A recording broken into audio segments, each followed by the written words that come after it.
لله وكفى والصلاة والسلام على رسولنا المصطفى وعلى آله وصحبه ومن اهتدى. اللهم اجعل جمعنا هذا جمعا مرحوما وتفرقنا من بعده تفرقا معصوما ولا حول ولا قوة إلا بالله العلي العظيم. قال الله تعالى في كتاب العزيز: أعوذ بالله من الشيطان الرجيم. يرفع الله الذين آمنوا منكم والذين أوتوا العلم درجات. صدق الله العظيم. Alhamdulillah, kita rafakkan kesyukuran pada Allah Subhanahu Wa Taala. Pagi ini pagi yang ke-18 daripada bulan Zulqa'dah 1443 Hijrah. Allah masih lagi manjangkan usia, berikan kita kelapangan, kesihatan, sama-sama berada dalam majlis ilmu pada pagi ini. Mudah-mudahan pertemuan kita ada manfaat dan kebaikan dunia dan akhirat, insya-Allah. Baik. Duduk sini tak apa-apa. Baik, yang pertama sekali macam biasa, siapa yang masih lagi belum niat i'tikaf dalam masjid untuk ilmu, boleh niat sekarang, insya-Allah.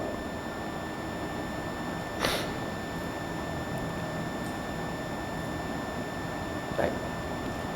Mudah-mudahan keberadaan kita dikira sebagai satu ibadah di sisinya, insya-Allah. Baik. Yang ni sebagai mukadimah dululah sebelum kita sambung pengajian kitab kita ni.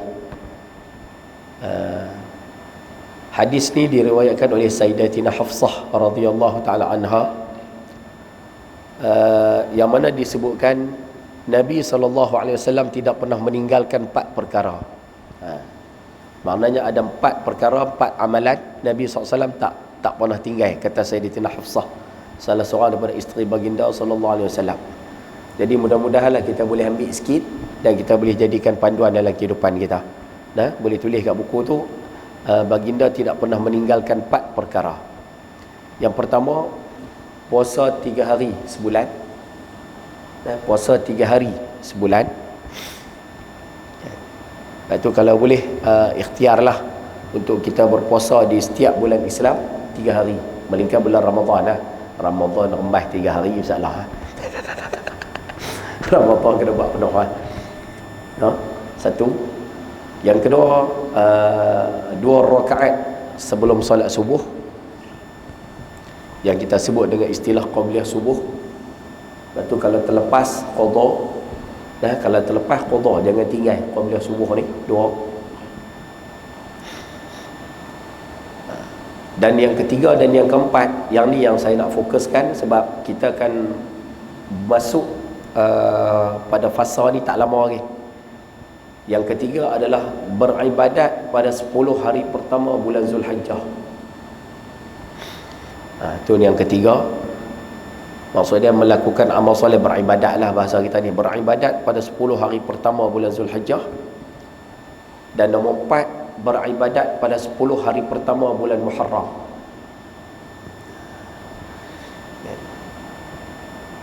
Beribadat pada 10 hari pertama bulan Zulhijjah. Nombor 4, beribadat pada 10 hari pertama bulan Muharram. Jadi 2 poin yang ketiga dan keempat tu kita akan masuk tak lama dah ni. Bulan Zulhijjah lebih kurang 10 hari, 10-11 hari lagi.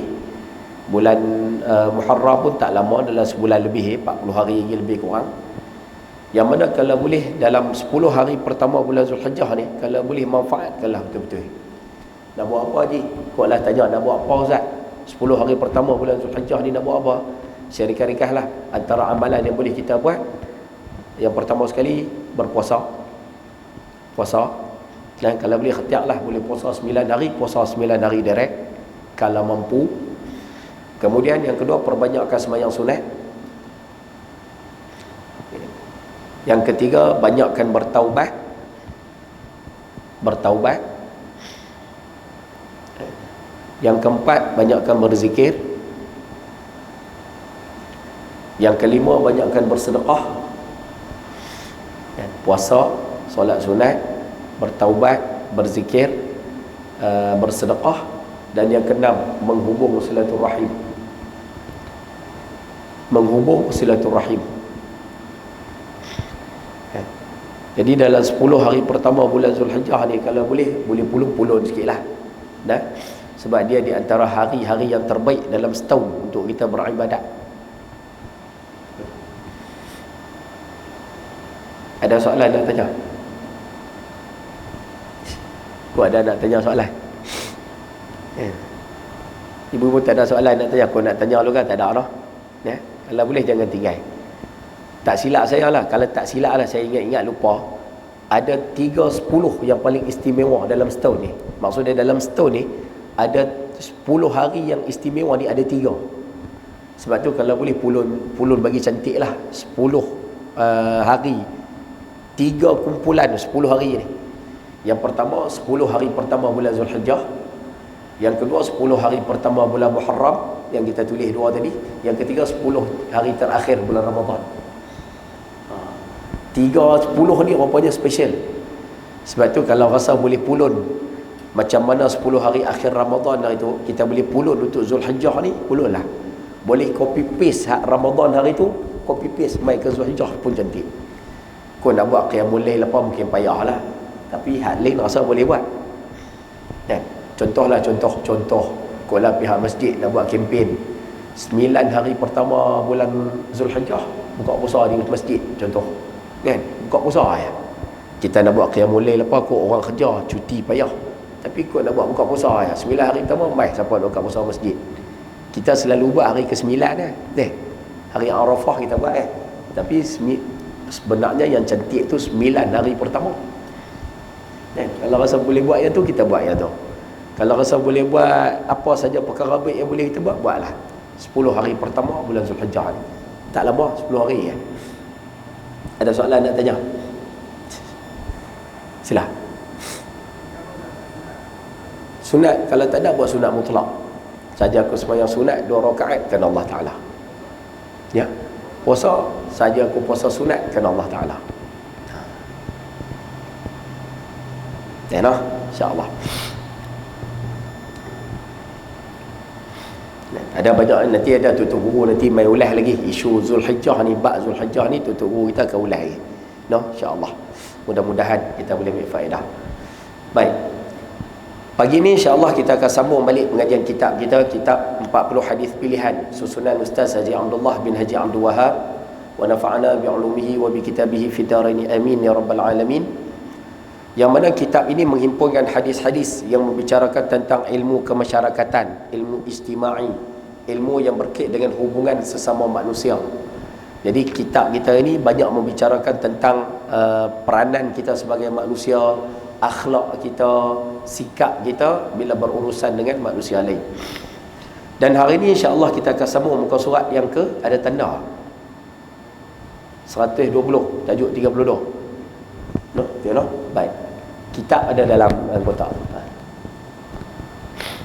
Pagi ini insya-Allah kita akan tengok tajuk yang ke-32 daripada kitab kita ini. Yang mana tajuk yang ke-32 ni ada perkara yang bahasa mudahnya tidak ada dalam masyarakat Melayu kita. Ni rahmat Allah Ta'ala lah kepada bangsa Melayu. Kita ada sebahagian tak terlibat dengan isu ni. Tapi mungkin daripada kalangan orang Arab mungkin ada isu ni. Tapi kita orang Malaysia ada 1-2 poin tak terlibat. Tapi tak apalah, kita baca insya-Allah. Tajuk kita pada hari ini, menuduh kafir kepada orang mukmin. Menuduh kafir kepada orang yang beriman. Orang yang beriman kepada Allah, kita labelkan dia dengan label kafir. Kita tuduh dia dengan tuduh kafir.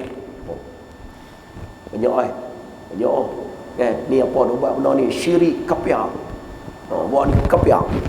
Sedangkan orang yang dituduh tu adalah orang yang beriman.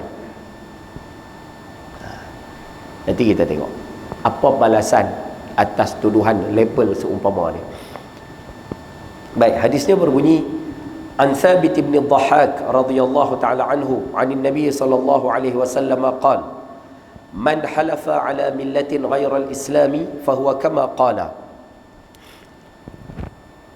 wa laysa 'ala ibni adama nadharun fima la yamliku wa man qatala nafsahu bi shay'in fi ad-dunya 'udhiba bihi yawm al-qiyamah wa man la'ana mu'minan fa huwa ka qatlihi wa man qadhafa mu'minan bi kufrin fahuwa kaqatlihi atau kama qala rawahu al-Bukhari wa Muslim wa Abu Daud wa Nasa'i wa Tirmizi. Saya baca sekali lagi, dekat mana saya berhenti pun slash sedang, sebab hadis ni tak ada titik. An Thabit bin Dhahhak, slash kat situ. Makna kalau baca berhenti kat situ dulu. Anin Nabi sallallahu alaihi wasallam qala, penting itu. Man halafa ala millatin ghairal islami fahuwa kama qala. Busles kat situ. Makna berhenti kat situ. Tu satu point. Walaysa ala ibni adama nadharun fima la yamliku. Busles kat situ. Wa man qatala nafsahu bi syai'in fid dunya udhiba bihi yaumal qiyamah. Busles kat situ. Wa man la'ana mu'minan fahuwa ka qatlihi. Busles kat situ. Wa man qadhafa mu'minan bi kufrin fahuwa ka qatlihi. Atau kama qala. Sedap tak? Hadis ni sedap ni. Tapi semua berkait dengan masyarakat. Daripada Sayyidina Thabit bin Dhahak radhiyallahu ta'ala anhu, Nabi SAW bersabda, siapa yang bersumpah dengan agama lain, maka ia adalah seperti apa yang ia katakan.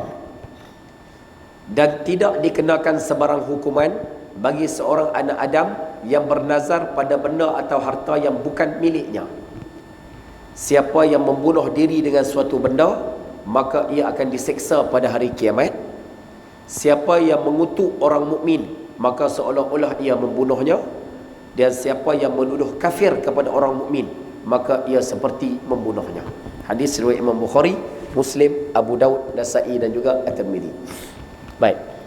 Ayah-ayah, ibu-ibu yang rahmati Allah Ta'ala sekalian, kita dah sebut dalam pertemuan kita yang sebelum-sebelum ni, Islam adalah satu agama yang menganjurkan kita bersatu padu sesama orang Islam. Islam tidak membenarkan perpecahan, dan Islam sangat tidak menggalakkan umatnya berpecah antara satu sama lain.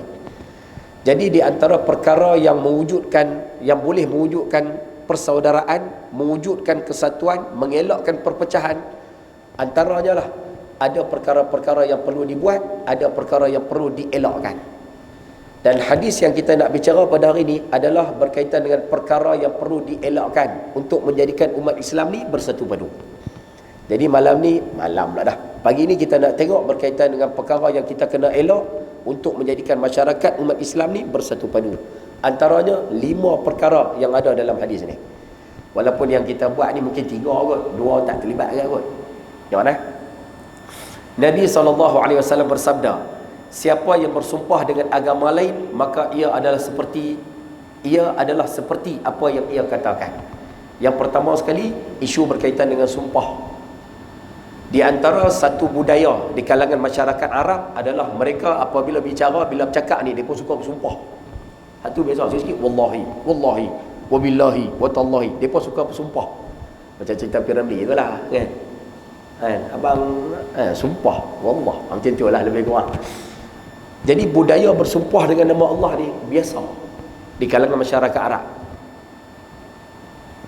Jadi di kalangan orang Arab dulu, ada yang bersumpah dengan nama Allah, tapi ada juga yang bersumpah dengan nama Tuhan lain daripada Allah.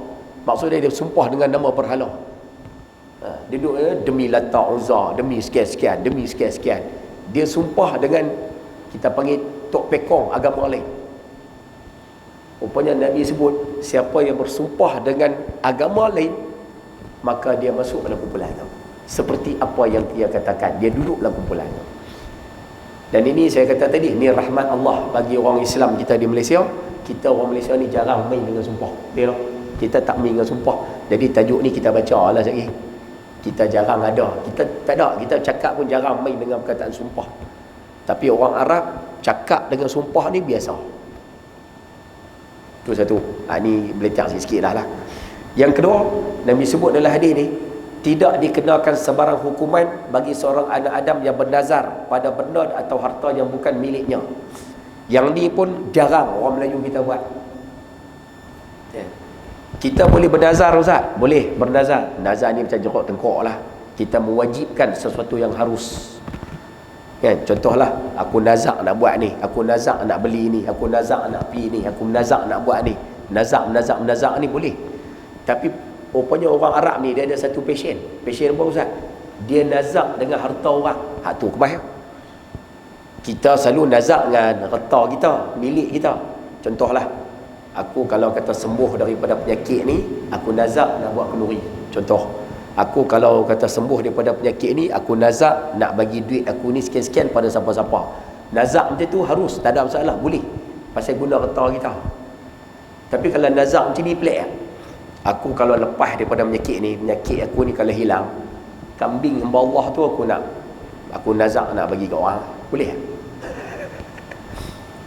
Nampak pelik Nampak pelik Aku kalau kata anak aku berjaya ni, kereta Haji Man tu, bukan kereta Haji Man tu aku ingat nak bagi kat orang. Boleh tak? Nampak pelik Tapi rupanya orang Arab ada budaya. Dia kira nak peraik harta orang Dia kira nak kita tengok dia punya, dia nak bagi harta orang Rupanya Nabi sebut tidak dikenakan hukuman bagi anak Adam yang bernazar pada harta yang bukan miliknya. Maksud dia nazar macam ni tak kira kan? Nazar dengan harta orang ni tak kira. Yang ni pun kita tak bincang panjang pasal orang Melayu Malaysia kita tak main sangat dengan nazar-nazar ni. Dan kita baca sikit. Tapi yang belakang ni banyak sikit. Yang ketiga, siapa yang membunuh diri dengan segala sesuatu, dengan suatu benda, maka dia akan diseksa pada hari kiamat dengan cara tersebut. Maksud dia siapa yang membunuh diri dengan suatu benda, dia akan disiksa di hari kiamat dengan perkara tersebut. Kalau mati bunuh diri dengan cara tikam dengan pisau, tikam benda tajam, hari akhirat dalam neraka dia akan disiksa dengan cara tikam dengan benda tajam. Siapa bunuh diri dengan cara minum racun, di hari akhirat nanti dia akan disiksa. Masuk dalam neraka akan diseksa dengan cara minum racun. Siapa terjun daripada tempat tinggi, akhirat nanti dia akan diseksa dengan cara dia akan terjun daripada tempat tinggi, jatuh pecah tapi tak mati, naik balik terjun pecah tapi tak mati. Dalam neraka mana mati dah. Dia kena seksa dengan cara tu sebab dia bunuh diri atas muka bumi dengan cara tersebut. Jangan pasal Pulau Pinang lah sakan ni kan, kita ada rekod Jambatan Pulau Pinang lah, berapa kes dia bunuh diri. Rupanya orang yang bunuh diri ni hari akhirat kena seksa dengan cara bunuh diri. Saja share lah. Tadi saya nak cerita pagi tadi, ada dengar tak tahu lah betul tak betul tu. Apa ada satu YouTube, dalam YouTube tu cerita tentang satu orang budak tu ayah dia nak SPM 9A. Tengok kalau salah tolong betul lah. Ayah dia nak anak dia dapat 9A, tapi anak dia dapat 8A 1B. Dia punya stres. Ayah dia nak 9A tapi dia dapat 8A 1B. Ayah dia marah. Rupanya budak ni punya stres. Tahu dia buat apa? Orang Islam, pasal dia sebut lah tu kata mayang subuh. Orang Cina nak mayang subuh. Budak tu masuk duduk dalam rumah malam tu, dia angkat tong gas masuk dalam bilik dia, tutup pintu kunci, buka tong gas, buat macam mana tak, dia kali bunuh diri dengan tong gas, dengan gas tong gas. Lepas tu ada surat buat surat tepi, siapa minta maaf lah tak mampu nak tunaikan permintaan ayah nak dapat 9A SPM.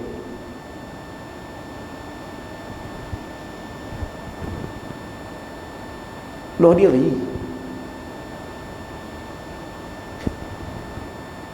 Kita tak tahu nak bincang apa lah. Lepas tu ayah minta maaf, kita ada anak kita dapat berapa pun, kita suruh dia berjaya, kita minta dia belajar supaya berjaya. Tapi kalau keputusan dah keluar, kita sebagai mak ayah ni kena belajar redha sama. Dapat je nak tak apa, alhamdulillah. Boleh lah tu anak ayah okey tu, walaupun semua E, alhamdulillah. Buat je dah. Keputusan keluar dah. Pasal hadis 9A dengan 8A 1B ya. Bukan 8A 1E, 8A 1B. Bapak marah, angkat tonggeh bola bilik, kunci pintu. Bunuh diri.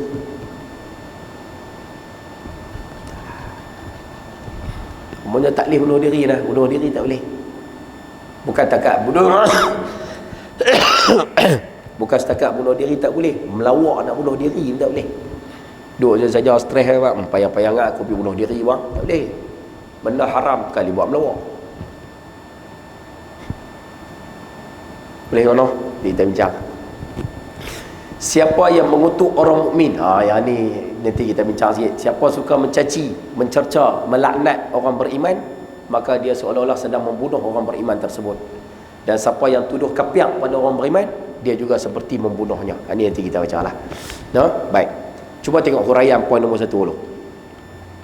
Yang ni poin nombor 1 dengan poin nombor 2 kita tak buat. Alhamdulillah. Jadi kita baca je lah, sekadar ambil pengetahuan.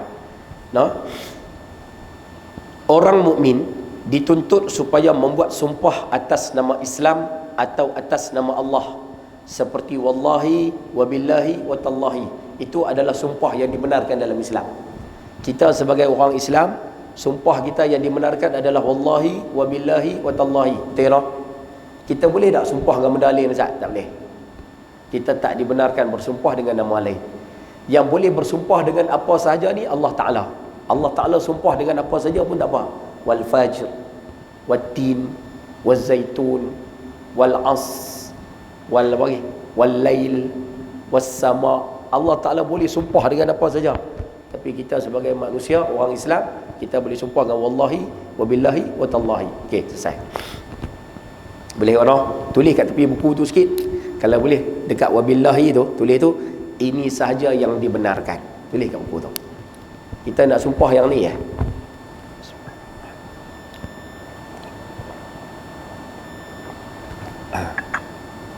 Baik. Seseorang mukmin, orang beriman ni tidak harus, maksud tidak harus, tidak boleh. Seseorang mukmin tidak boleh melakukan sumpah itu atas nama lain atau dalam cara lain daripada yang diajarkan oleh Islam. Bersumpah dengan yang lain tak boleh. Hadis ini menyatakan bahawa seseorang yang bersumpah atas nama agama lain, maka ia seolah-olah terkeluar daripada agama Islam.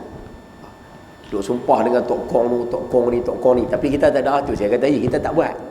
Orang Islam di Malaysia ni rahmat Allah Ta'ala lah. Kita tak buat benda merepek ni.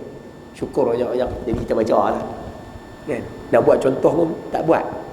Ada siapa buat? Tak ada. Kita tak ada. Memang kita tak ada. Kan? Kalau kita tengok, kalau dalam cerita Hindustan ni depa sumpah demi sekian pegang kepala orang tu kita tak ada, budaya tu kita tak ada. Ni kita syukur rahmat Allah pada orang Islam di Malaysia. Kita bila sumpah wallahi, wabillahi, watallahi, dekat tu ya. Boleh tak? Jadi baca lah. Nak buat contoh pun contoh tak ada. Mudah-mudahan lah tak ada. Allah Ta'ala teruskan nikmat ni di Malaysia. Baik. Siapa yang bersumpah atas nama agama lain, seolah-olah ia terkeluar daripada agama Islam. Orang yang melakukan sumpah seperti ini, siapa-siapa bersumpah dengan nama yang lain daripada Allah ni, tidak dituntut supaya dibayar kafarah sumpahnya.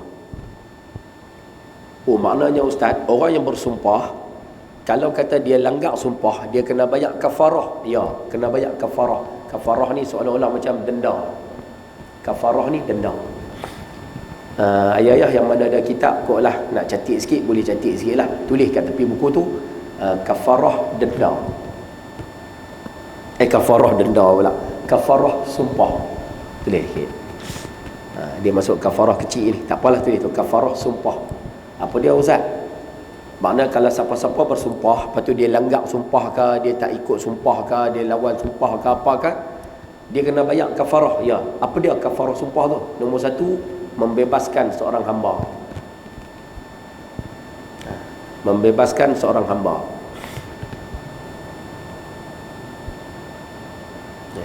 Makna kalau siapa bersumpah dengan nama Allah, lepas tu dia langgar sumpah tu, dia kena bayar denda. Kafarah ni denda. Denda dia apa? Nombor 1, bebaskan seorang hamba. Hamba tak ada lah dalam dunia ni nak cari payah. Nombor 2, tulis itu memberi makan atau pakai kepada 10 fakir miskin.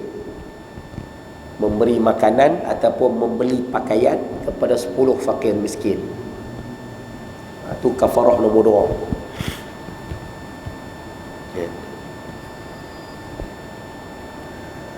2.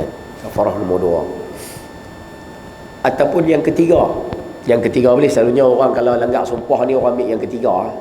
Apa dia yang ketiga Ustaz? Berpuasa 3 hari. Puasa 3 hari. Selalu orang ambil yang ketiga ni Dan dia boleh pilih.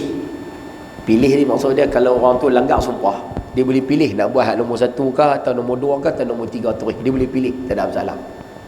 Kena langgar sumpah, dia kata puasa 3 hari boleh. Itu tak ada masalah. Ni dia panggil kafarah kecil. Boleh lah. Ada satu lagi jenis kafarah, dia panggil kafarah besar, kafarah uzma, kafarah besar. Kafarah besar, tu yang kita selalu pernah dengar tu. Nombor satu, bebaskan hamba. Nombor dua, buat bagi makan 60 fakir miskin. Minta maaf, sorry, puasa 2 bulan berturut-turut. Dan yang ketiga, bagi makan 60 fakir miskin. Itu dia panggil kafarah besar.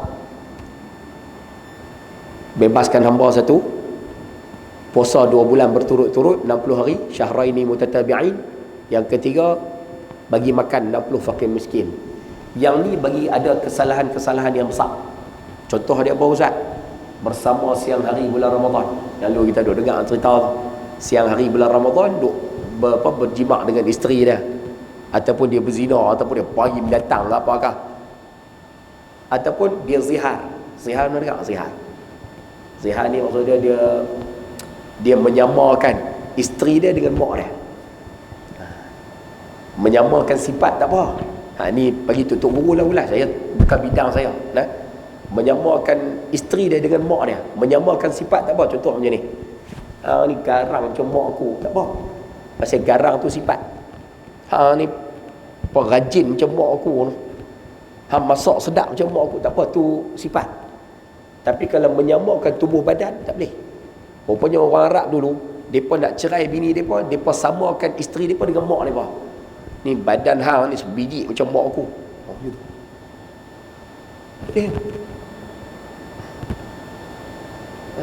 Ni buat yang sejak buat ya. Orang tak boleh tak? Orang tak boleh.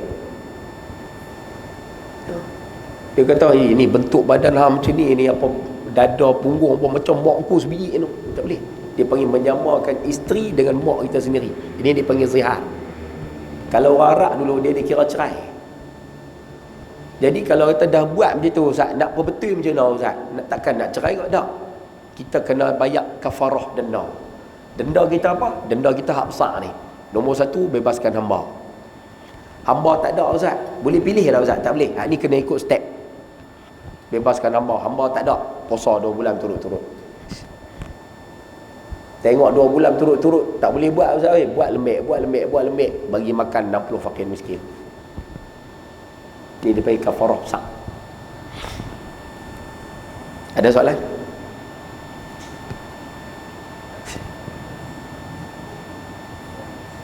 Ada suami isteri niat tu puji. Hak tu tak tahu. Hak tu tanya tutup guru, pergi dia paulan. Okay. Tapi asas dia niat menyamakan isteri dengan mak kita sendiri. Dan itu gantung pada niat pula lah. Itu nanti tengok. Kena tanya tutup guru. Dan lastu ahli ahlin. Saya bukan ahli dalam bidang ni. Itu tak apalah. Itu nanti cari bab zihar, dengar sikit. Tak pun YouTube ada lah. Type lah. Hukum zihar. Zihar tu sebenarnya Z-I-H-A-R. Zihar. Type, dengar tengok apa ulasan tentang tajuk zihar tu. Sama kita sebut denda dia denda besar. Baik, sama. Orang yang melakukan sumpah seperti ini, siapa yang sumpah bukan dengan nama Allah, dia sumpah dengan tok kong tu, tok kong ni ke apa saja ceritalah, tidak dituntut untuk dibayar kafarah. Tak payah bayar denda kat dia. Dia tak perlu bayar kafarah 3 yang kita senarai tadi. Sekiranya apa yang disumpahnya itu tidak disempurnakan, tetapi sebaliknya dia dikenaki bertaubat atas kesalahan bersumpah dengan cara yang tidak dikendaki oleh Islam. Ayah-ayah yang mana ada kitab buat kat tepi itu, cantik kat tepi itu, sumpah seperti ini berdosa. Boleh tepi itu. Sumpah dengan nama tokong lain daripada wallahi wa billahi wa tallahi ini, sumpah dengan tokong agama lain ni berdosa. Dia wajib bertaubat, tapi dia tak perlu bayar denda. Pasal sumpah tu tak terpakai. Okey, selesai. Bab ni kita kurang sikit lah. Kita bab sumpah ni jarang. Orang Melayu kita jarang. Kok nak nikah lain kot sumpah kot tu. Jarang lah. Orang Melayu kita jarang bab sumpah ni. Melainkan P. Ramli, macam kata tadi P. Ramli kot. Tu pun cerita madu 3 dengan 3 Abdul lah. 3 Abdul tu hak masa dia sembang dengan Sarimah kan. Sumpah wallah. Tu Tapi kalau hak masa apa madu 3 tu, tu dia tengok dia raya. Baik. Poin yang kedua, habis tajuk pertama bab sumpah selesai. Poin yang kedua, bernazar. Ni pun satu menyekit ke ni. Yang ni pun orang Melayu kita tak ada. Baguslah orang Melayu kita tak ada bab ni bagus. Alhamdulillah. Bernazar dengan barang yang bukan menjadi miliknya. Nazar tu apa Ustaz? Nazar ni, yang kata nazar ni apa? Membebankan diri dengan satu janji pada diri sendiri. Nazar ni kalau bahasa kampung kita ni panggil corok tengkok.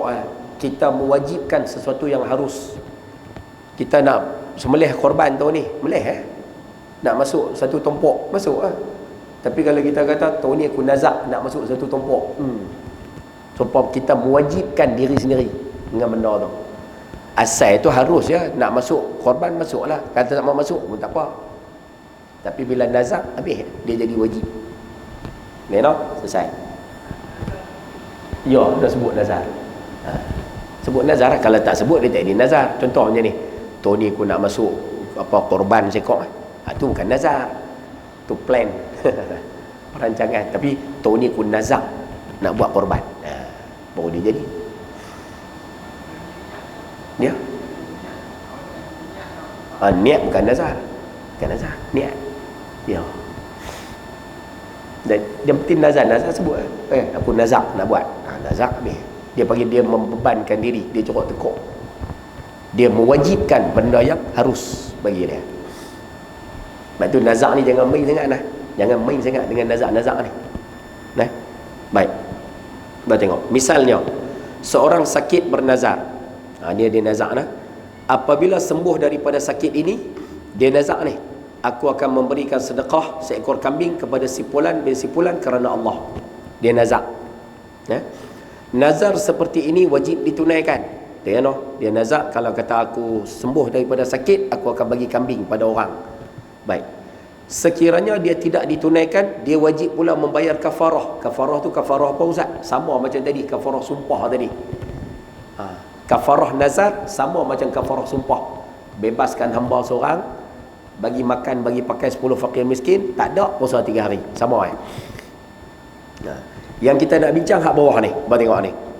Adapun bernazar dengan perkara yang bukan menjadi miliknya, maka tidaklah wajib ditunaikan. Kalau nazar dengan reta orang, bukan reta kita sendiri, yang ni tak wajib tunai. Seperti orang berkata, cuba tengok, yang ni saya kata tadi, kelaku ni ada banyak masyarakat Arab. Jika aku lulus periksa, aku akan hadiahkan buku sahabatku kepada si fulan tu dia. Makna dia nazar, kalau aku berjaya periksa, kitab kawan tu aku nak bagi ke orang. Nazar dengan harta orang. Rupanya nazar dengan harta orang lain ini, nazar seperti ini tidak diminta supaya dilaksanakan. Nazar macam ni tak boleh. Tak boleh satu. Yang kedua, kalau tak tunai tak apa Ustaz. Tak tunai tak apa. Kena bayar denda tak? Tak kena bayar denda. Sebab nazar macam tu tak sah. Mana boleh nazar dengan harta orang. Selesai. Yang ni pun orang Melayu kita tak buat. Syukur. Baik, yang ketiga. Cepat habis ni. Macam laju-laju macam ni kan. Sebab benda kita tak buat. Yang ketiga, membunuh diri. Yang ni ambil perhatian sikit lah. Islam melarang keras amalan membunuh manusia. Membunuh manusia ni Islam larang keras. Cukup keras Islam larang. Sama ada nyawa orang lain tak boleh bunuh, kita tak boleh bunuh. Nyawa orang pun kita tak boleh bunuh. Ataupun nyawa kita sendiri pun kita tak boleh bunuh. Sebab nyawa ni adalah kurniaan daripada Allah. Kita tak boleh tamatkan kurniaan Allah kepada orang lain. Kita juga tak boleh tamatkan kurniaan Allah pada diri kita sendiri, iaitu nyawa. Hadis ini menumpukan kepada perkara membunuh diri sendiri. Tajuk kita hari ni bab bunuh diri, di mana orang yang melakukannya akan mendapat seksa yang amat keras di akhirat. Sebuah hadis yang lain menegaskan, ada satu hadis yang berbunyi siapa yang sengaja membunuh diri dengan terjun dari gunung, maksudnya terjun dari tempat tinggi, maka ia diseksa dalam neraka selama-lamanya. Maksud di sini, diseksa dalam neraka selama-lamanya dengan cara sebegitu. Sebab apa? Kalau orang tanya pasal apa orang yang bunuh diri kena seksa dalam neraka lama Ustaz? Jawapannya, kerana dosa bunuh diri ni terlalu besar. Manusia ni bila masuk dalam neraka, kita akan dibakar, bukan kita, wala'azubillah, manusia yang masuk dalam neraka dia akan dibakar. Antara hikmah dibakar dalam api neraka ni untuk memadamkan dosa-dosa dia, nak bakar dosa-dosa dia tu. Sebab itu bila habis sahaja dosa dibakar, dia Muslim, dia akan dikeluarkan masuk dalam syurga. Saya rasa semua orang tahu benda tu kan. Orang Islam buat dosa, masuk neraka kena bakar. Bakar tu bakar dosa tu, atas dosa dia yang dia buat. Habis selesai dosa dia dibakar, dia keluar, dia akan masuk dalam syurga. Tapi orang yang bunuh diri, orang Islam kalau bunuh diri masuk dalam neraka, dia kena bakar lama. Sebab apa lama? Sebab dosa bunuh diri itu terlalu besar. Seolah-olah macam selama-lamanya duduk di situ.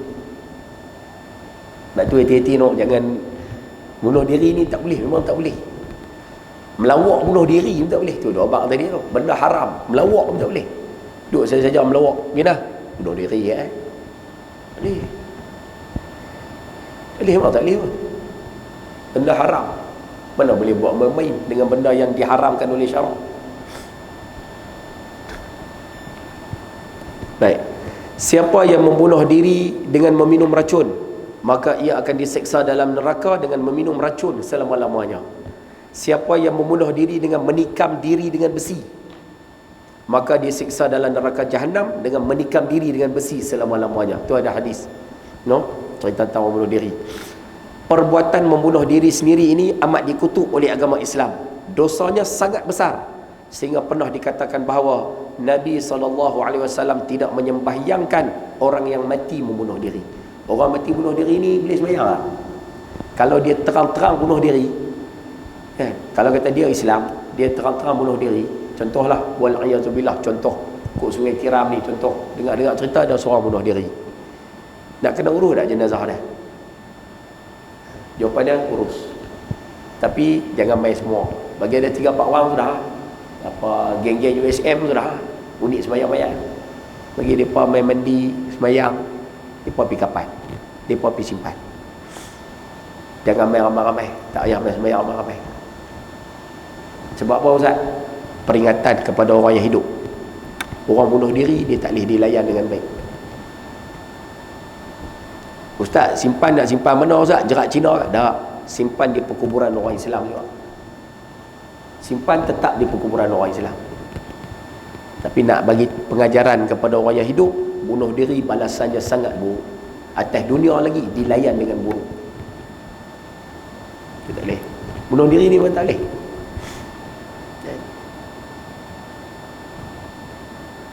Ada soalan?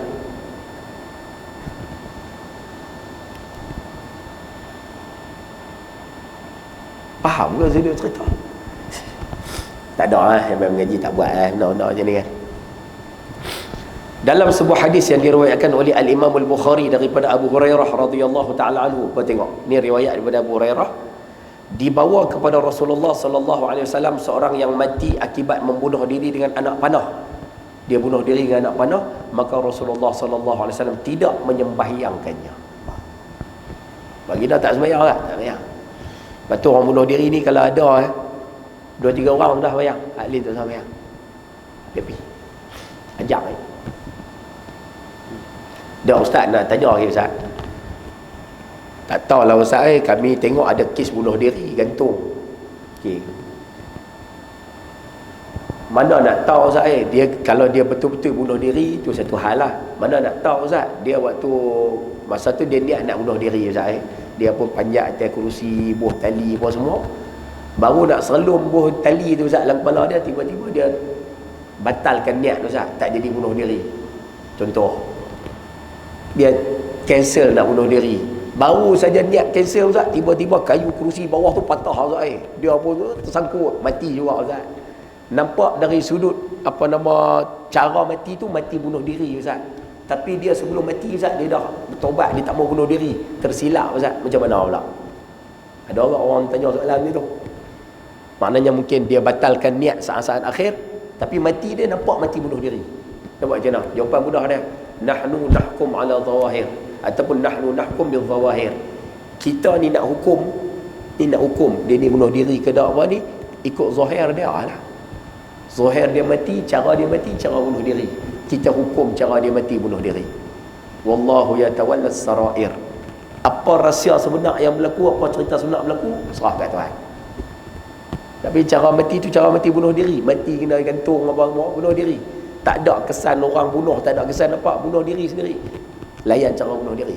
Buat je nak. Ya.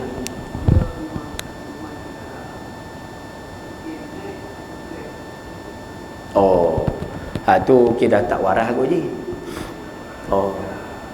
Maknanya dia mungkin daripada awal tak sihat. Pada bahasa mudah dia kita panggil tak ada taklif lah. Oh, gila bahasa tu. Gila. Dia daripada awal gila Ustaz, lepas tu dia naik tempat tinggi terjun. Tu selesai. Dia bukan mukallaf. Kan? Kalau dia mukallaf tu apa Ustaz? Mukallaf ni baligh, berakal. Sebab tu orang gila tak masuk dalam bab mukallaf. Baligh, berakal, sampai dakwah Islam, dan juga salamatul hawas, tubuh badan panca indera dia elok. Pak dia. Tapi kalau kata otak atau apa cantik dah, dia tak dikira mukallaf. Jadi dia tak ada dah dosa pahala. Kalau dia terjun pun, bunuh diri pun tak dikira sebagai dosa. Kawan gila. Menyerah no. Nabak tu lah lepas ni, nabak atas isu bunuh diri ni. Beringatlah. Jangan sampai tahap duk kira nak bunuh diri. Jangan. Stres bunuh diri. Stres bunuh diri. Ya Allah. Tapi galak lah cerita 9A, 8A, 1B tadi galak tu. Galak. Baru yang cerita baru. Ada yang bapak nak 9A, anak dapat 8A, 1B. Ambil tong gas, buah dalam bilik. Bunuh diri. Ya. Harap-harap. No. Sebab tu penting no, kekuatan iman penting di akhir zaman. Baik. Poin nombor 4. Pembunuh diri sendiri ni, maksud dia orang yang bunuh diri sendiri ni biasanya adalah mereka yang telah putus asa, tidak sanggup menerima cubaan Allah. Orang yang hidup bahagia takkan nak bunuh diri. Kan? Orang yang keperluan hidup dia sempurna takkan nak bunuh diri. Hak bunuh diri ni hak stres. Banyak dugaan hidup. Kegagalan atau kekecewaan yang terlalu difikirkan oleh seseorang yang tidak percaya pada takdir mengakibatkan orang itu sakit jiwa yang membawa kepada pertimbangan yang salah seperti bunuh diri. Yang tu ya. Sebab tu kita dalam Islam ni Allah, negara tempat ni banyak Korea, apa nama Jepun, Amerika. Sebab tu kita orang kafir dia pun tak ada kekuatan rohani tu, tak ada pengisian jiwa, tak ada bunuh diri. Tiba ingat bunuh diri tu settle. Ni terjun di Jambatan Pulau Pinang 18 orang tu, hak hidup ada kan. Hak jatuh-jatuh hidup ada. Padahal minta maaf padahal duduk pergi terjun tu nyusah orang kan. Dah lah terjun ni tu 2 hari pula kawan-kawan kita jabatan bomba lah apa duk pergi cari 2 hari 3 hari duk pergi cari. Hak hidup terjun tak mati. Ada orang duk nelayan pula duk pergi selamat buat menyusah orang kan. Bina buat jenalah lah semua pakai pikir pendek. Orang kafir dulu pikir pendek, gagak lah orang Islam pun fikir pendek. Seolah-olah macam tak ada agama. Layang. Ya. Lepas tu harap-harap tak ada yang mengaji ni, tak ada. InsyaAllah memang tak ada pun. Ya. Cuma kita nak sebut itu pentingnya ajaran agama. Lepas tu penting ngaji ni. Tidak ada ujian yang tidak ada penyelesaian. Tidak ada ujian yang berkekalan sehingga mati. Tak ada. Semua yang Tuhan bagi ni ada kebaikan dia lepas tu. Don't worry lah. Walau stres ke mana pun ada kebaikan dia lepas tu. Ada. Ya, lepas ni kalau dengar ada siapa-siapa duduk di rumah duduk melawak. Ya, payah tahu kerja teruk ya. Payah-payah bunuh diri ya. Tampak sikit mulut. Apa melawaknya tu. Banyak yang mendalim boleh melawak. Melawak nak bunuh diri buat apa? Dia benda haram ni tak boleh melawak. Benda yang terang-terang berdosa tak boleh buat melawak. Contohnya ni, kita minum ayak, duduk saja minum ayak. Orang tanya, minum apa tu? Ni minum arak. Padahal bukan arak pun, melawak. Sedangkan benda tu terang-terang tak boleh. Rupanya bergurau benda haram ni tak boleh.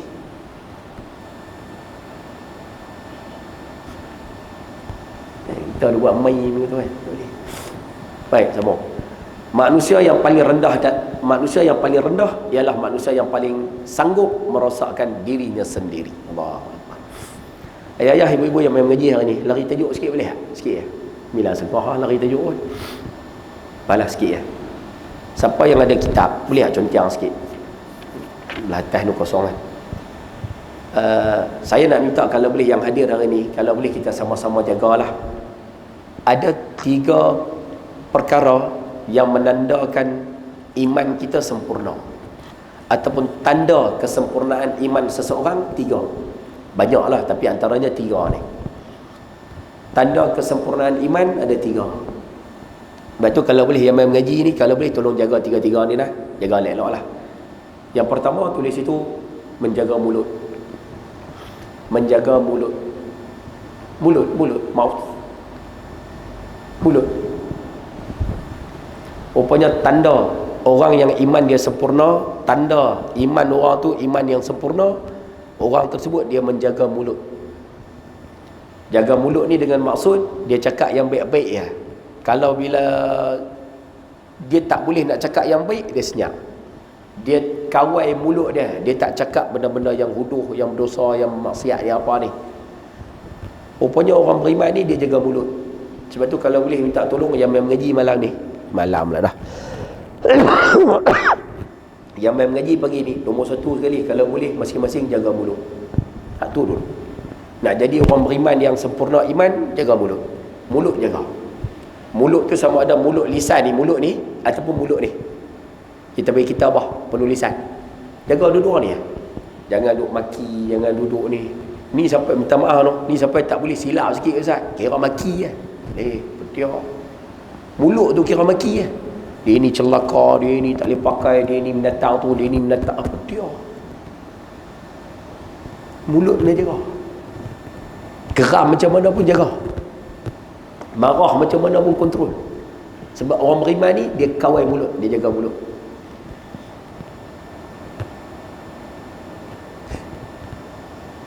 Faham? Kau pakat maki ikut sedap dah macam mana. Ni duduk dalam rumah duduk marah kat anak, DJ dia. DJ kata kat anak. Apalah. Jangan sampai tahap macam tu, jangan. Dia ringan sangat ni. Ada yang mengaji hari ni jenis perungguih. Perungguih ni jenis cepat marah, baran. Tak boleh silap sikit Ustaz, kira nak marah lah. Hatta kalau kata bukan setakat dengan manusia marah Ustaz, dia berjalan, dia tersepak kaki kursi. Kursi tu kena maki. Padahal dia yang silap. Nampak ada kata jenis baran ni. Jangan sampai tahap tu, jangan. Jangan. 1. Yang kedua, tulis kat buku tu, menghormati jiran. Rupanya tanda seorang tu iman dia sempurna, dia hormat jiran dia. Maksudnya dia jaga hubungan dengan jiran. Jadi yang mengaji ni, jagalah hubungan dengan jiran. Dan yang ketiga, melayani tetamu. Boleh tak kalau saya minta izin sikit? Saya nak ulas abad tetamu ni lah sebenarnya. Boleh tak? Sikit lah. Melayani tetamu. Tetamu ni orang main rumah kita lah. Saya bagi panduan simple lah. Kalau boleh pegang sikit boleh panduan ni. Simple lah dah. Tetamu yang main rumah kita ni, ulas kita tengok ni. Tak kita. Ada ulas dalam kuliah Zuhur hari tu.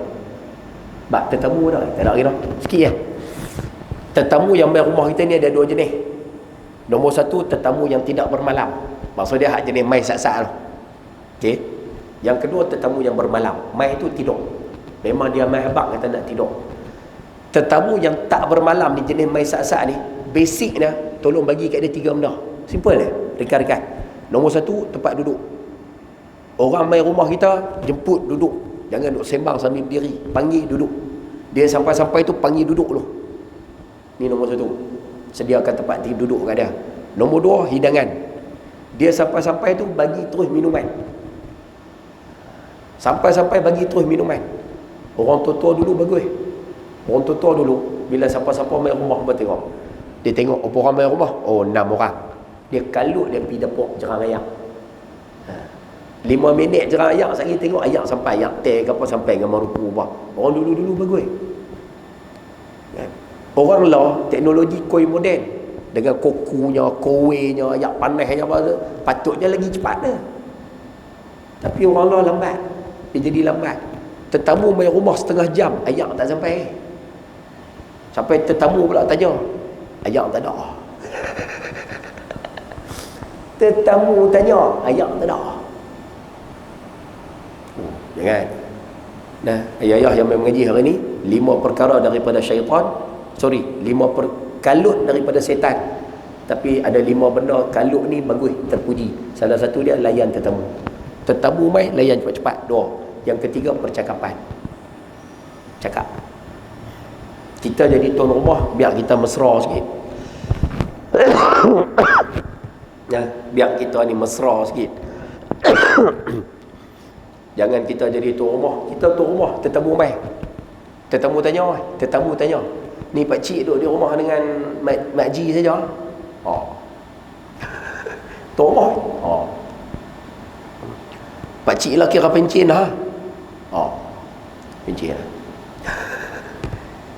Betul. Patutnya kita tuan rumah kita lah nak kena biar rabung sikit. Tak apa.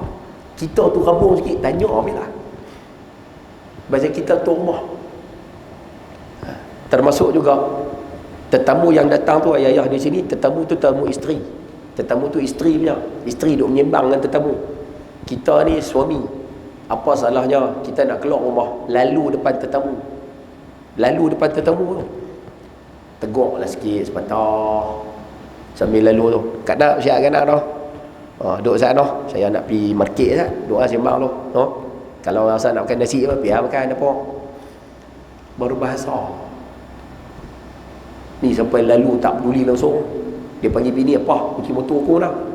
Tu ada atas meja. Dia ambil kunci motor gede-gede berjalan. Yang tetamu tu duk ada dekat ruang tamu tu. Tegurlah sepatah. Dia tetamu kita. Boleh? Tu basic ke? 3. Okey, selesai. Tetamu yang bermalam. Ni tulis simpan dia. Pasal lepas ni tak tahu bila pula nak bagi. Tetamu yang main bermalam 5. Yang ni banyak sikit. Nombor 1, bilik tidur. Bilik tidur. Kalau tetamu tu main nak bermalam di rumah kita, nombor 1 bagi bilik tidur tu. Jangan sembang lama-lama dengan dia dah. Bagi bilik tidur tu.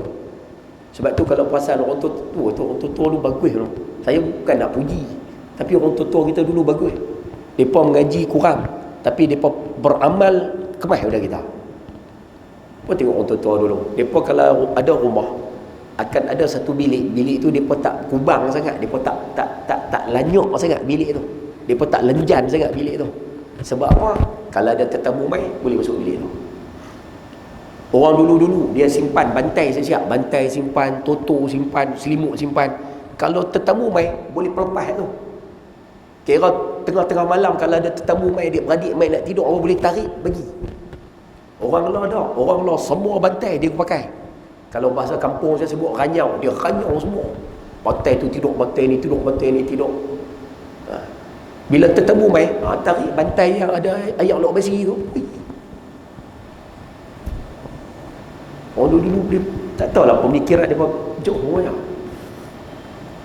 Nombor 1 bilik tidur, nombor 2 toilet. Habaq siap, tandas mana? Tandas dalam bilik ke, tandas belakang ke, tandas mana habaq? 2. Yang ketiga, kiblat.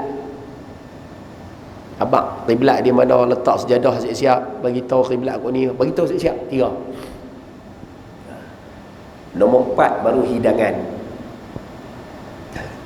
Nombor 4 baru hidangan. Biar tetamu yang mai jauh ni, mereka masuk dalam bilik rehat dulu, mandi, nak kencing, nak semayang sunat, musafir ke apa lebih kurang, kod jamak takhir tak buat lagi ke, biar mereka selesai dulu. Lepas tu makan. Makan kena sedia dah, jangan tak sedia. Orang mai jauh saja syekh, tak apalah, nak ni sikit nak habis. Ayah-ayah, ibu-ibu yang main mengaji pagi ni, ambil sikit je.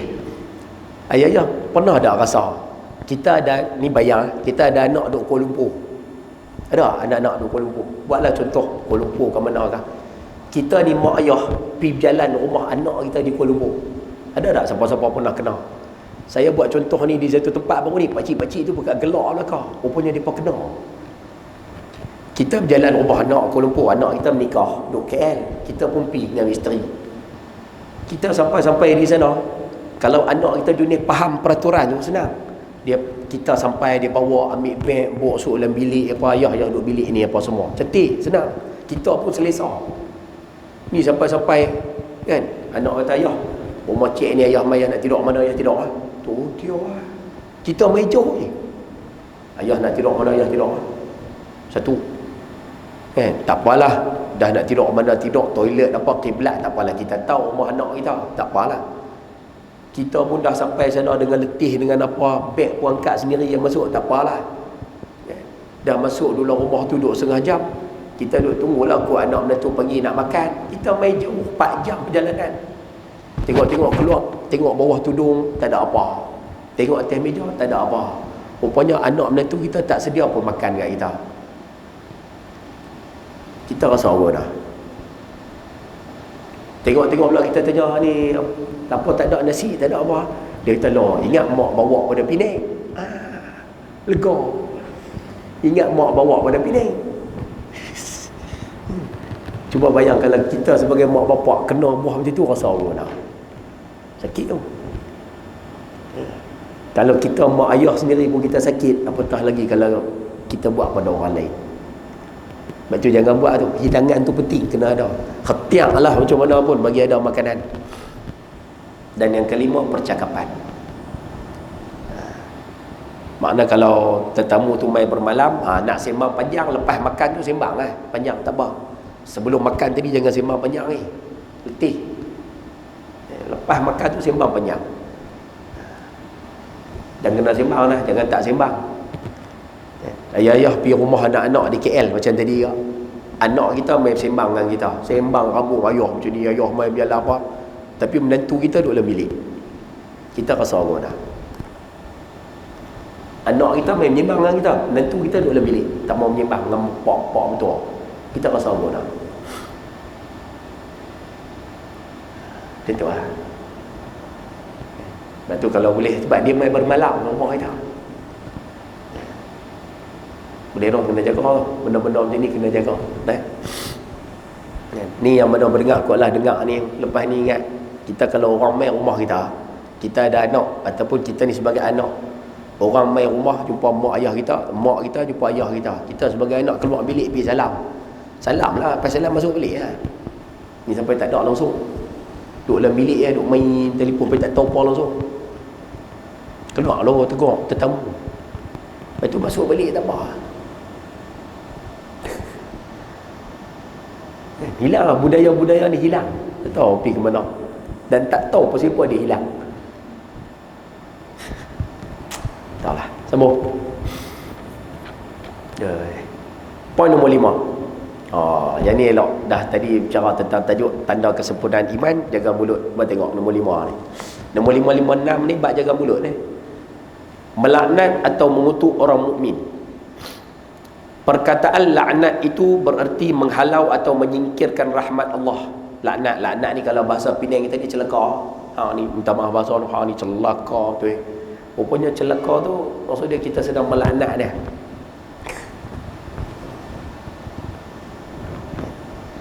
Hadis ini menyatakan orang yang melaknat orang yang beriman itu sama seperti membunuhnya. Rupanya siapa yang suka melaknat ataupun kutuk orang beriman, rupanya kita sebenarnya sedang membunuh orang tersebut dalam keadaan kita tak sedar. Kita duk bunuh dia. Pasal apa kita bunuh dia ustaz? Cuba tengok. Bererti ia telah membuang rahmat dan mendoakan supaya seseorang itu tersingkir daripada taufik dan hidayah Allah. Bila kita duk kata kat orang ni, dia ni laknat, dia ni celaka, dia ni apa lagi, makali hamput lagi apa lagi. Saya tak potong istilah-istilah. Dia ni cempar, dia ni, tapi benda-benda buruk-buruk lah. Dia ni. Rupanya kita doakan dia ni jauh daripada rahmat Allah Ta'ala. Minta dia ni diturunkan kecelakaan. Minta dia ni, macam mana kita nak kata, minta tak elok lah. Rupanya kita duk maki orang, kita minta orang tu dapat yang tak elok. Kita sedang membunuh dia dalam keadaan kita tak sedar. Sebab tu saya doa abang macam ni, jangan mulut jaga, jangan maki orang. Mulut kalau boleh jangan maki orang. Geram macam mana pun jangan maki. Lazat mulut tu. Macam kata tadi, ni DJ tu. DJ dia doa. Sedangkan DJ ni makhluk yang Allah Ta'ala murka.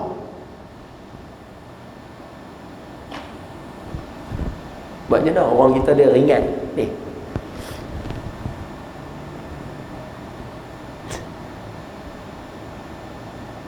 Ada soalan? Tanya tak apa, saya bukan tok guru, tak apa. Kalau tok guru pun lah segan nak tanya Kalau tak tahu nanti kita tanya tok guru pula. Ada soalan? Awi tak tanya.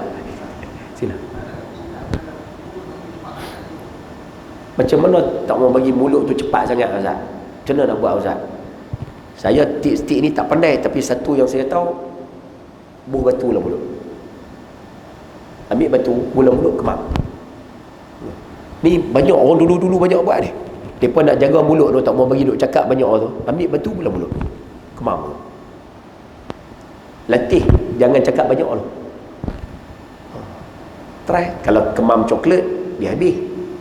Basuh batu berelok, kemam. Tapi jangan telan tau. Telan batu tu lekat, masuk hospital pula. Nak mana jatuh cara latih. Ni nak cara, kan Nabi sebut, man kana yu'minu billahi wal yawmil akhir falyaqul khairan, cakap benda baik. Tak boleh Ustaz, mulut saya ni tak boleh Ustaz, tak boleh nak cakap benda baik, tak boleh, dia geram, dia nak lepas Ustaz. Nabi kata awliya smut, senyap. Senyap dengan cara tutup mulut. Tak boleh ke, ambil batu, kemam. Latih. Cara lain payah nak buat. Kemam. Kalau boleh tutup mulut, tutup, jangan cakap banyak. Geram macam mana pun tutup mulut. Kalau tak boleh, kemam batu. Try kau. Kena jaga. Mulut ni memang kena jaga. Rupanya bahasa mudah kena jaga. Mulut memang kena jaga. Nah. Selain daripada tu Ustaz, boleh buat tindakan kita panggil seolah-olah denda. Boleh tak? Cakap benda tak elok, sedekah. Kalau kita cakap benda tak elok, kita denda diri dengan sedekah. Cakap benda tak elok, denda diri dengan sedekah. Try. Kalau cakap satu perkataan, contohlah maki orang sekali, denda dia RM10, boleh tabur masjid. Maki lagi, hari tu 4 kali maki, 40. Lama-lama insya-Allah maki tu ke kurang.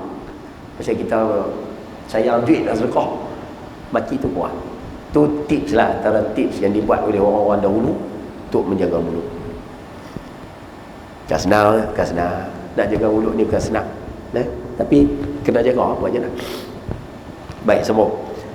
Doa yang bertujuan buruk kepada orang mukmin adalah serupa dengan usaha membunuhnya. Nampak? Doa buruk ke orang ni, dia ni celaka, dia ni mangkak, dia ni kalau boleh biar mampu hipi, contohlah ni bahasa-bahasa tak elok. Saya tak erti kat maki-maki orang Penang. Tapi bunyi-bunyi macam itulah. Dia ni apa cempera tu biasa kan. Apa dia jenis maki kasar-kasar ni? Itulah duk pula menentang-menentang tak elok apa. Maknanya kita kalau maki tu, kita doa buruk kat dia tau. Doa buruk tu seolah-olah kita sedang membunuh dia dalam keadaan tak sedar. Baik. Perbuatan seperti ini bertentangan dengan Islam.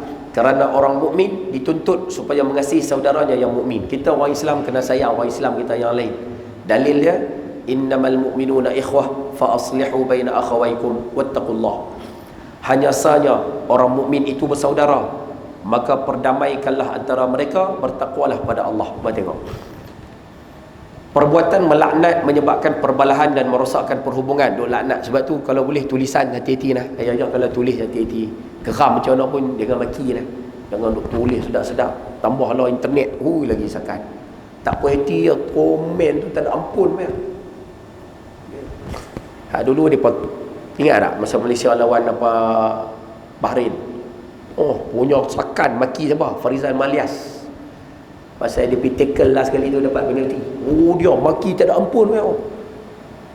Sedangkan setiap percakapan kita tu malaikat catat tu. Maki kanak-kanak. Cuma gagah bila main lawan Bangladesh menang 4 biji. Hilang lah maki tu. Tapi jangan lupa apa yang kita maki tu masih ada rekod. Kalau kita delete dalam Facebook sekalipun, rekod malaikat tetap ada. Patutnya senyap dah. Kita tengok bola kadang-kadang kan. Kita tak tengok bola Malaysia, kita tengok bola orang putih lah, contoh. Tengok siapa? Harry Maguire. Siapa MU dia tahu. Kan, lot. Kan, duk tengok Harry Maguire apa jadi defend main bola. Ni ibu-ibu tak apalah dia sebut contoh je ni. Dia main bola, dia jadi defender, Dalam keadaan dia buat Ustaz, tackle merapu ke apa, tinggal tak duduk position dia apa-apa, macam-macam lah. Kita duduk di Malaysia ni, duduk maki ni, apa buta perut dia ni apa. Ingatlah percakapan kita tu ada rekod tau. Kita ni lepas ikut dan ya.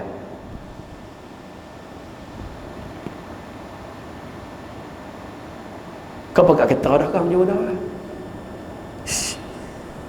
Padahal bahasa mudahnya kita tengok tu dalam TV je pun. Tapi apa yang kita cakap, wa ma yalfidhu min qawlin illa ladayhi raqibun atid. Ada raqib atid dalam cakap. Lepas tu beringatlah lepas ni nak kata apa pun beringat. Baik, sila.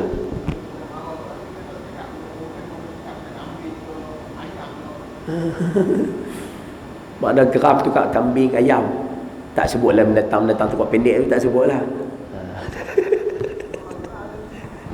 Geram tu. Dia macam ni ya sebenarnya. Marah yang kita panggil marah yang dibenarkan. Marah lah tu marah lah tu. Perkataan tu keluar bila kita marah. Marah yang dibenarkan ni adalah marah kerana Allah. Itu je boleh. Makna contoh macam ni lah. Kita tengok hari tu orang hina Nabi di India. Bila tengok orang hina Nabi, masa tu kita marah. Kita buat keluar perkataan yang huduh-huduh. Tapi marah kita tu bukan saja-saja marah. Marah sebab dia hina agama kita. Hak tu dia marah, kata dia, apa dia ni bodoh betul. Apa dia ni mangkak betul. Dia ni patut mau mampu celaka dia ni. Yang tu tak apa. Sebab marah kita tu kerana Allah. Pasal dia hina agama kita. Hak tu boleh marah. Nak kata kambing ayam lah lagi boleh lah. Kan? Tak celaka pun boleh. Sebab apa? Sebab dia menghina agama. Marah kita tu marah kerana Tuhan. Tapi kalau tengok bola, Farizal Maliah tadi, hak tu marah kerana Tuhan kan marah kerana nafsu. Nafsu ya. Hak tu kita tak boleh mati. Tak boleh apa buta perut dia ni, apa duk pergi tackle bagi penalti apa boleh. Kita tak boleh. Marah tu bukan kerana Allah tu. Tu marah sebab kita nak menang ni. Kena kawal dia. Ui, bukan senang. Bukan senang. Kau pakai maki dah kau macam dah. Kan? Tak lah. Nah, hati-hati lah. Hati-hati. Tambah jadi apa? Influencer. Jadi YouTuber. Boleh nak komen siapa-siapa, nak buat apa, react kepada sesiapa silakan. Tapi bahasa tu kena jaga sama tu. Bahaya tu. No? Baik, sambung. Nabi SAW menjelaskan, kita habis sikit lagi.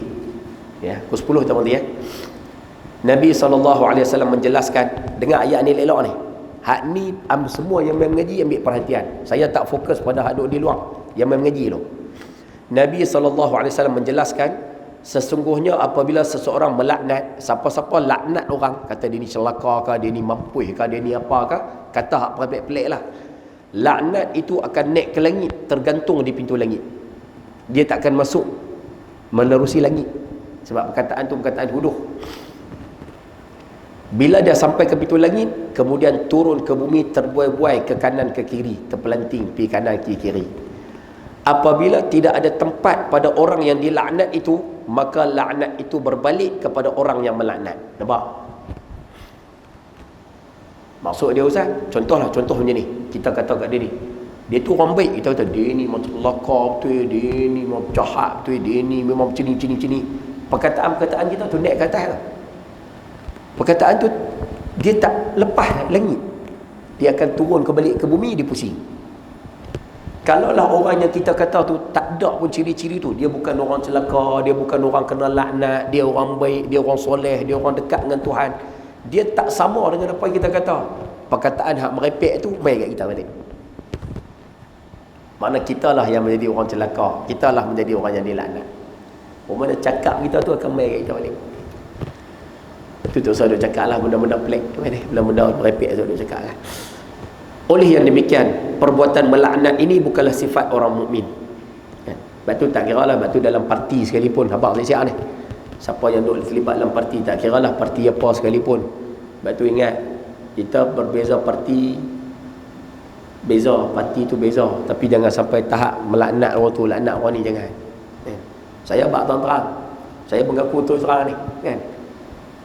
Kita ada kawan daripada PAN. Kita ada kawan dalam PKR, kita ada kawan dalam NO, kita ada kawan dalam satu, ada kawan dalam parti-parti lain. Walaupun kita berbeza parti, tapi hati-hati, kita jangan melaknat mereka. Mereka pilih jalan tu, dunia mereka pilih, akhirat mereka jawab lah sebab apa mereka pilih jalan tu. Saya pilih jalan saya, akhirat saya akan jawab jalan yang saya pilih. Tapi jangan sampai dia ni celaka, dia ni apa, dia ni, oh jangan.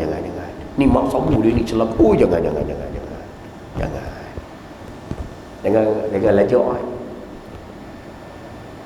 Dah ustaz depa lompat ustaz, depa khianat bai'ah ustaz. Itu kita kata khianat bai'ah tu salah. Tak boleh buat macam tu. Dia buat macam tu salah. Okey. Tapi jangan sampai tak nak maki je. Leh. Baik. Dalam sebuah hadis yang diriwayatkan oleh Imam At-Tirmizi, Rasulullah sallallahu alaihi wasallam bersabda, orang mukmin bukanlah orang yang suka menuduh, melaknat dan mulut becok. Mulut kata kat orang serta bukan pula orang yang suka menghina. Tadi kan saya dah sebut di awal tadi, orang beriman, tanda sempurna iman, orang yang jaga mulut. Okey, selesai. Last, habis. Satu bab lagi. Menuduh kafir kepada orang beriman. Ni hati-hatilah, khususnya bagi siapa-siapa yang hak ni dia tajuk-tajuk macam ni. Ambil perhatian kadang isu kita duk tuduh orang tu orang baik-baik, tapi tengok kadang dia pergi tempat yang tak sesuai, tempat yang pelik sikit bagi kita, kita label terus. Contohlah, itu isu bunuh cerai. Kita label terus, mana pergi bunuh cerai semua khurafat, mereka ni buat benda syirik. Sabar Ustaz, tengok apa kan? Ada Ustaz yang pergi buat benda syirik di bunuh cerai? Ada, tak nafi ada. Tapi ada yang pergi bunuh cerai tu pergi dalam keadaan dia reti.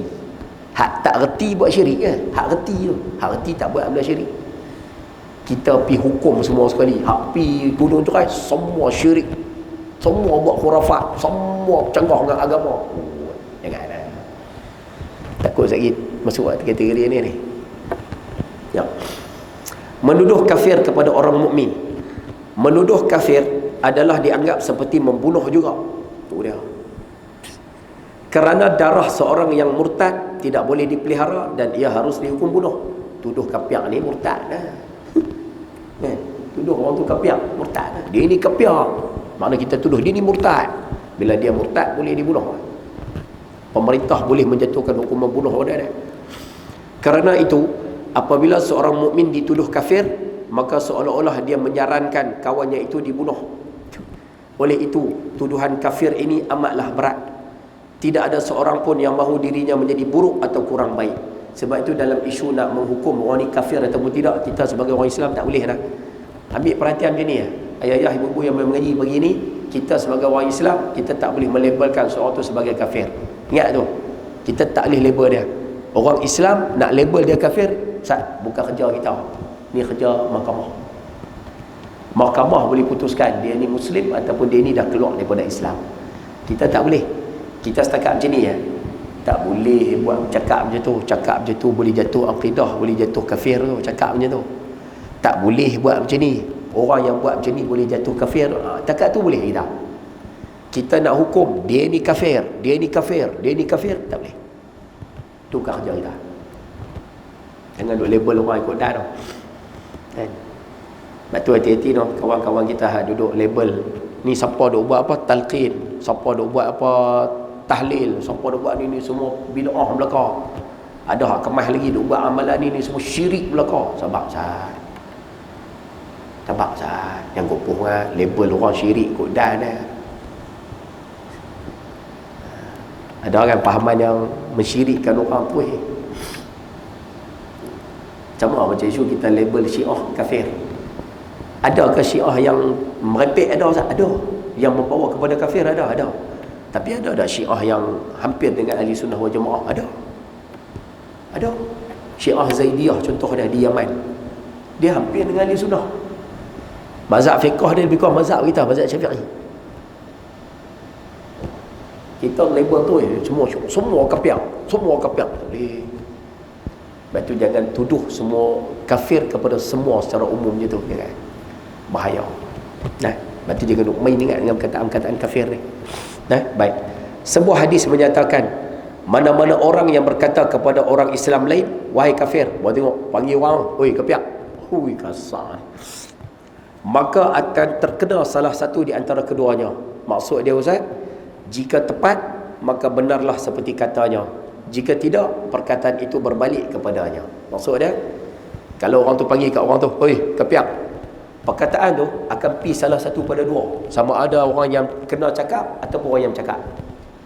Kalau orang yang kena cakap tu memang dia kafir, perkataan kafir tu akan pi kat dia.